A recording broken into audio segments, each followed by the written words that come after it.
ನಮಸ್ಕಾರ. ಮಲೆನಾಡು ಅಡುಗೆ ಕಾರ್ಯಕ್ರಮಕ್ಕೆ ನಾನು ಇವತ್ತು ಭಾಗವಹಿಸ್ತಾ ಇದ್ದೇನೆ. ನನ್ನ ಹೆಸರು ತಿರುಮಲೇಶ್ವರ ಹೆಗಡೆ, ಶಿರುಗುಣಿಯಿಂದ, ಅಂದರೆ ಶಿರಸಿ ತಾಲೂಕಿನಲ್ಲಿ ಬರ್ತದೆ ಇದು. ಇವತ್ತು ನಾನು ಮಾಡುವಂಥದ್ದು ಬಟ್ಲು ಕಡುಬು ಅಂತ. ಅದಕ್ಕೆ ಬೇಕಾಗುವ ಸಾಮಗ್ರಿ: ನೀರಿನಲ್ಲಿ ನೆನೆಸಿದ ಅಕ್ಕಿ, ಬೆಲ್ಲ, ಉಪ್ಪು, ಸ್ವಲ್ಪ ಏಲಕ್ಕಿ ಪುಡಿ, ಇದು ಲವಂಗದ ಎಲೆ. ಅಕ್ಕಿಯನ್ನು ಚೆನ್ನಾಗಿ ರುಬ್ಬಿಕೊಂಡಿದ್ದೇನೆ. ಅದಕ್ಕೆ ಬೆಲ್ಲ ಮತ್ತು ಉಪ್ಪು ಮತ್ತು ಏಲಕ್ಕಿ ಪುಡಿಯನ್ನು ಹಾಕಿ ಚೆನ್ನಾಗಿ ಮಿಕ್ಸ್ ಮಾಡಿಕೊಳ್ಬೇಕು. ಕುದಿಯುವ ನೀರಿಗೆ ಲವಂಗದ ಎಲೆಯನ್ನು ಹಾಕಬೇಕು. ಇದು ಹಾಕುವ ಕಾರಣ ಅಂದರೆ ಅದು ಒಳ್ಳೆಯ ಪರಿಮಳ ಬರ್ತದೆ. ಕುದಿಯುವ ನೀರಿನ ಪಾತ್ರೆಗೆ ಒಂದು ಶುಭ್ರವಾದ ಬಟ್ಟೆಯನ್ನು ಕಟ್ಕೊಳ್ಬೇಕು. ಬಟ್ಟಲಿಗೆ ಚೆನ್ನಾಗಿ ಎಣ್ಣೆಯನ್ನು ಅಥವಾ ತುಪ್ಪವನ್ನು ಹಚ್ಕೊಳ್ಬೇಕು. ಅದನ್ನು ಸ್ವಲ್ಪ ಜಾಸ್ತಿಯೇ ಹಚ್ಕೊಳ್ಬೇಕು. ಯಾಕೆಂದರೆ ಅದನ್ನು ಮತ್ತೆ ಬಟ್ಲು ಕಡುಬನ್ನು ತೆಗಿಲಿಕ್ಕೆ ಸುಲಭ ಆಗುವುದು. ಅಂದರೆ ಅದು ಎಣ್ಣೆ ಹಚ್ಕೊಂಡ್ರೆ ಚೆನ್ನಾಗಿ ಎದ್ದು ಬರ್ತದೆ. ಎಣ್ಣೆ ಹಚ್ಚಿದ ಬಟ್ಲಿಗೆ ಈ ರೀತಿಯಲ್ಲಿ ಹಿಟ್ಟನ್ನು ಹಾಕ್ಕೊಳ್ಬೇಕು. ಹಿಟ್ಟನ್ನು ಹಾಕಿ ಪೂರ್ತಿ ಬಟ್ಲಿಗೆ ಅದನ್ನು ಹಿಟ್ಟು ಬರುವಂತೆ ಮಾಡಿಕೊಳ್ಬೇಕು. ಭಾಳ ತೆಳ್ಳ ಆದರೂ ಎತ್ತಲಿಕ್ಕೆ ಕಷ್ಟ, ಸೊ ಭಾಳ ದಪ್ಪ ಆಗಬಾರ್ದು. ಹಿಟ್ಟನ್ನು ತುಂಬ ತೆಳ್ಳಗೆ ಮಾಡಿಕೊಳ್ಬಾರ್ದು.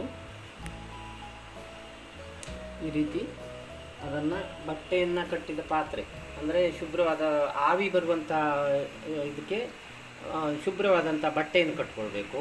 ಬಟ್ಟೆ ಕಟ್ಟೋದು ಅಂದರೆ ಬಟ್ಟೆ ಕಟ್ಟಿದ ಪಾತ್ರೆಯ ಮೇಲೆ ಹೀಗೆ ಇಡಬೇಕು. ಇಟ್ಟು ಮೇಲಿಂದ ಮುಚ್ಚಬೇಕು. ಸ್ವಲ್ಪ ಬೆಂದ ನಂತರ ಇದನ್ನು ತೆಗೆದು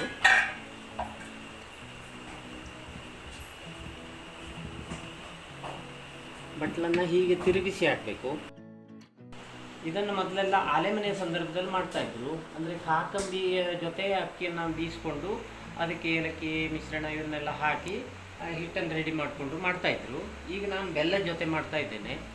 ಇದು ಈಗ ನೀವು ಮಾಡ್ತಾ ಇರುವಂತಹ ಒಂದು ಈ ಕಾರ್ಯಕ್ರಮ ಹಳೆಯ ತಿಂಡಿಗಳ ಪರಿಚಯಕ್ಕೆ ಬಹಳ ಅನುಕೂಲ ಆಗಿದೆ.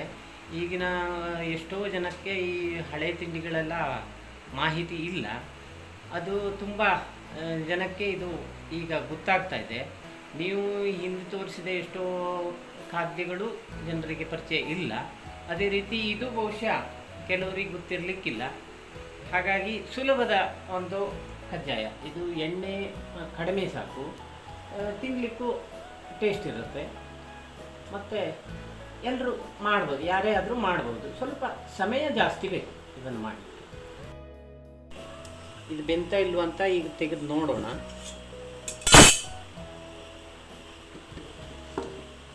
ಹೌದು, ಈಗ ಬಿಳಿ ಬಣ್ಣ ಇಲ್ಲ ಅಂದರೆ ಅದು ಬೆಂದಿದೆ ಅಂತ ಅರ್ಥ. ಇದನ್ನು ಒಂದು ಕಡೆಯಿಂದ ಹೀಗೆ ಎತ್ತಬೇಕು. ಎರಡು ಬಟ್ಲಿದ್ದರೆ ಒಂದಾದ ನಂತರ ಇನ್ನೊಂದನ್ನು ಅಲ್ಲಿ ಇಡ್ಲಿಕ್ಕಾಗ್ತದೆ ಒಲೆಯಲ್ಲಿ.